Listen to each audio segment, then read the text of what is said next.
महाराष्ट्र राज्य जनहित पत्रकार संघ कोल्हापूर जिल्हा सचिव रिपाईचे कोल्हापूर जिल्हा संघटक आयुष्मान उत्तम कांबळे फाउंडेशनचे उपाध्यक्ष राजेंद्र ढाले यांच्या सुविद्य पत्नी सुरेखा ढाले यांचा वाढदिवस समाजातील निराधार, बेघर आणि बेवारस वानरमारी वसाहत गुणवंत विद्यार्थ्यांचा सत्कार, शैक्षणिक साहित्य वाटप यासारख्या सामाजिक उपक्रमांनी साजरा करण्यात आला। मत्तेवाडी येथील देवांश मनुष्य समाजसेवा, निराधारांचा आधार, वृद्धाश्रम आणि अनाथ या ठिकाणी गेली अनेक वर्षे असे निस्वार्थीपणे उपक्रम राबवले जातात। आश्रमातील 45 लोकांमध्ये केक कापून वाढदिवस साजरा करण्यात आला। यावेळी आश्रमातील सर्व लोकांना ढाले परिवाराकडून जेवणाची सोय करण्यात आली होती।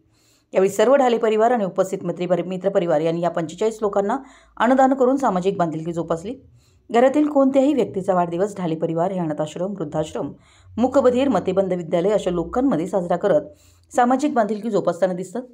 यावेळी संस्थेचे अध्यक्ष अमर पवार, अध्यक्षा शुभांगी पवार या सामाजिक उपक्रमाबद्दल संस्थेचे आभार पत्र ढाले परिवारास दिले। या कार्यक्रमास पत्रकार राहुल मिस्त्री, विक्रम ढाले, बाळासाहेब कांबळे, पत्रकार प्रशांत दळवी, राजेंद्र ढाले, त्यांच्या पत्नी सुरेखा ढाले, साक्षी ढाले, प्राजक्ता ढाले, संदेश शिंदे, प्रियांका शिंदे आदी उपस्थित होते। मराठी न्यूजसाठी कागलहून प्रशांत दळवी।